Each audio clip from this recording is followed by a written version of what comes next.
ہند میں انوکھا مرکز تحفظ دین، یہ دین کا ترجمہ ہے مرکز تحفظ دین۔ میں کہنا چاہ رہا تھا قربانی کے سلسلے میں کہ قربانی عبادت ہے، مسلمانوں کی ایک خاص پہچان ہے، شعائر دین میں سے ہے اور یہ واجب ہے۔ اللہ رب العزت کے پاک کلام نے اس کو واجب کیا ہے۔ اللہ رب العزت نے فرمایا انا اعطیناک الکوثر فصل لربک وانحر۔ یہ فصلی، نماز پڑھیں، جس طریقے سے فصلی میں امر کا صیغہ ہے، اہل علم جانتے ہیں امر کا صیغہ وجوب کے لیے آتا ہے، واجب ہونے کو بتلانے کے لیے آتا ہے، اور دنیا کے مسلمان نماز کو اپنے اوپر ضروری سمجھتے بھی ہیں۔ جس طریقے سے نماز پڑھنا ضروری ہے فصلی کی وجہ سے، اسی طریقے سے ونحر کی وجہ سے قربانی بھی ضروری ہے۔ جس انداز میں اللہ نے نماز کو لازم کیا ہے، اسی انداز میں اللہ رب العزت نے قربانی کو بھی لازم کیا ہے۔ یہی وجہ ہے کہ جلیل القدر مفسر امام جساس رازی رحمۃ اللہ علیہ نے اس آیت کی تفسیر کرتے ہوئے فرمایا قربانی واجب ہے۔ اور قربانی کو واجب کہنے میں امام اعظم ابو حنیفہ رحمۃ اللہ علیہ بالکل اکیلے نہیں ہیں۔ جلیل القدر محدث اور جلیل القدر فقیہ امام نووی شافعی رحمۃ اللہ علیہ بیان فرماتے ہیں وقال ربیعہ والاوزاعی وابو حنیفہ واللیث ہی واجبۃ۔ امام ابو حنیفہ اکیلے نہیں کہتے، امام ربیعہ، اوزاعی اور لیث یہ سب کے سب مل کر کے کہتے ہیں قربانی واجب ہے۔ یہ بات میں نے اس لیے رکھنا چاہی، عموماً غیر مقلدین لوگوں کو دھوکہ دینے کے لیے یہ کہتے ہیں کہ قربانی کو واجب کہنے میں امام ابو حنیفہ اکیلے ہیں۔ اس کا یہ جواب ہے کہ اکیلے نہیں ہیں، بلکہ اسلاف کی ایک جماعت ان کے ساتھ ہے۔ اور دوسری بات، اگر واقعتاً اپنی اس بات میں تم سچے ہو کہ جہاں پہ اکیلا ہو وہ کمزور پڑ جائے گا اور جہاں پہ جماعت زیادہ ہے وہ مضبوط ہوگی، تو سینے پر ہاتھ باندھنے میں ایک بھی مسلمان کی جماعت نہیں ہے، تم اکیلے ہو، اس وقت تو تم کمزور نظر نہیں آتے، بلکہ سینہ زوری کرتے ہوئے جھوٹ بھی بولتے ہو اور احادیث کی کتاب میں تحریف بھی کرتے ہو، جیسا کہ اس سے پہلے کے دوسرے بیانات میں ہم نے بتایا کس طریقے سے تحریف کرتے ہیں۔ صحیح بخاری میں من مانی تشریح کرتے ہیں، اور اسی طریقے سے صحیح ابن خزیمہ کی حدیث کے سلسلے میں صحیح مسلم سے سند جوڑ دیتے ہیں۔ یہ ہے ان کی تحریف۔ خیر، تو قربانی واجب ہے، اس کا وجوب اللہ رب العزت کے قرآن ونحر سے ثابت ہے۔ جلیل القدر مفسر امام جساس رازی رحمۃ اللہ علیہ نے بھی اس کو بیان فرمایا ہے، اور امام نووی رحمۃ اللہ علیہ بھی یہی بات نقل کرتے ہیں۔ خود فرقہ اہل حدیث کے عالم عبید اللہ رحمانی صاحب لکھتے ہیں وَقَدِ اسْتُدِلَّ بِهَذَا الْأَمْرِ فِي قَوْلِهِ فَلْيُعِدْ مَكَانَهَا أُخْرَى عَلَى وُجُوبِ الْأُضْحِيَّةِ۔ اصل میں ایک حدیث ہے صحیح بخاری میں، اللہ کے نبی صلی اللہ علیہ وسلم کے زمانے میں ایک واقعہ یہ پیش آ گیا تھا کہ بعض صحابہ کرام نے نماز سے پہلے ہی قربانی کر لی، تو اللہ کے نبی صلی اللہ علیہ وسلم نے بیان فرمایا جس بندے نے وقت سے پہلے قربانی کی ہے اس کو چاہیے کہ وقت اب آیا ہے قربانی اب کرے، کیونکہ پہلے کر لینے کی وجہ سے اس کا وجوب ساقط نہیں ہوا، اس کی ذمہ داری سے وہ سبک دوش نہیں ہوا۔ جیسے کہ ظہر کا وقت ابھی داخل نہیں ہوا ہے اور ایک آدمی ظہر کی نماز پڑھ لے تو وہ اس کی نماز نہیں مانی جائے گی، ظہر کا وقت آنے کے بعد اس کو پھر سے نماز پڑھنا ہوگی۔ اسی طریقے سے قربانی کا وقت آنے کے بعد پھر تم کو قربانی کرنا ہوگا۔ یہاں ایک چیز ذہن میں رکھنے کی ہے، جو لوگ خاص کر غیر مقلدین کا جو طبقہ قربانی کو سنت کہتا ہے، اس کو سمجھنا چاہیے کہ اگر یہ سنت ہی تھی تو پھر اللہ کے نبی صلی اللہ علیہ وسلم نے کیوں دباؤ بنایا کہ پھر سے کرو۔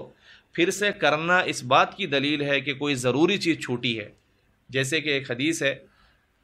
ایک صحابی نماز ادا کیے، نماز ادا کرنے کے بعد اللہ کے نبی صلی اللہ علیہ وسلم کے سامنے آئے اور آ کر کے سلام کیا،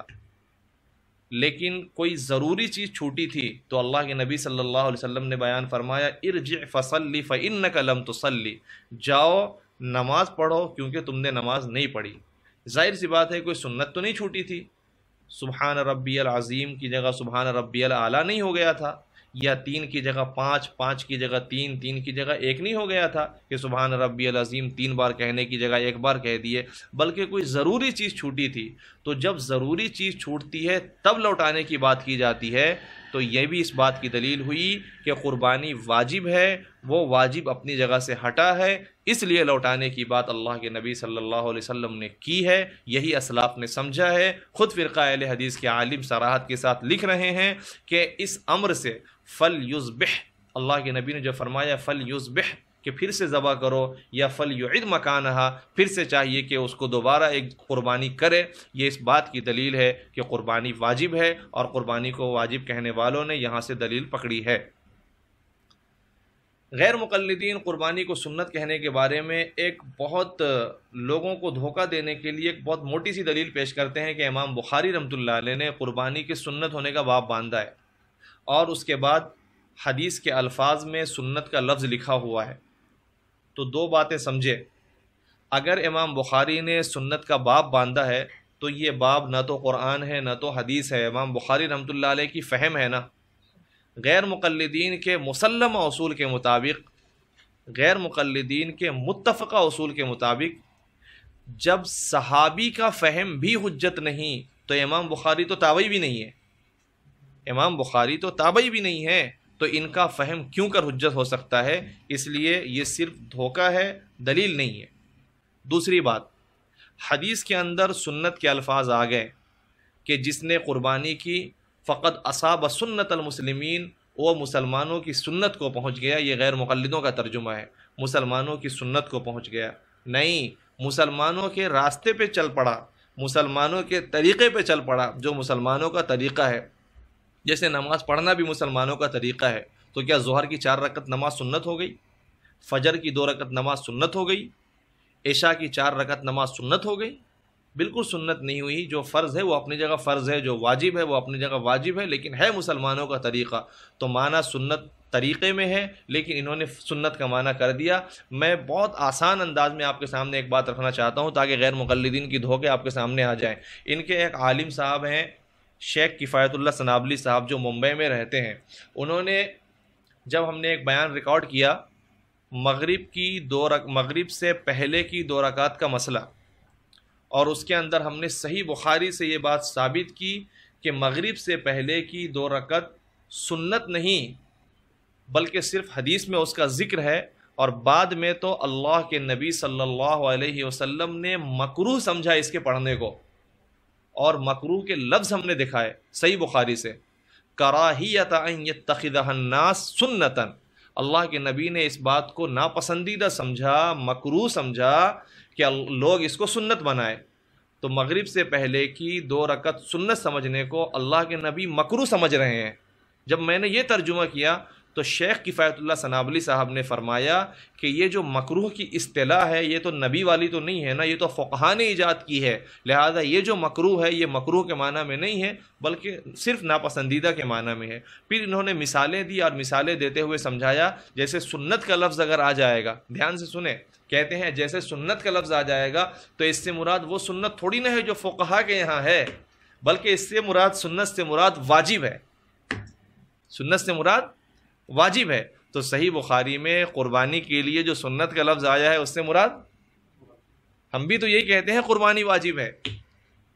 اس لیے خود بدلتے نہیں، دین بدلنا چاہتے ہیں۔ ہم کہتے ہیں اللہ کے بندو دین نہ بدلو، خود بدل جاؤ، دین کو نہ بدلو خود بدل جاؤ، کیونکہ باطل کہیں نہ کہیں پکڑ میں آتا ہے، جس راستے سے نکلنا چاہے گا 2-4 قدم چلنے کے بعد اس کا راستہ بند نظر آئے گا۔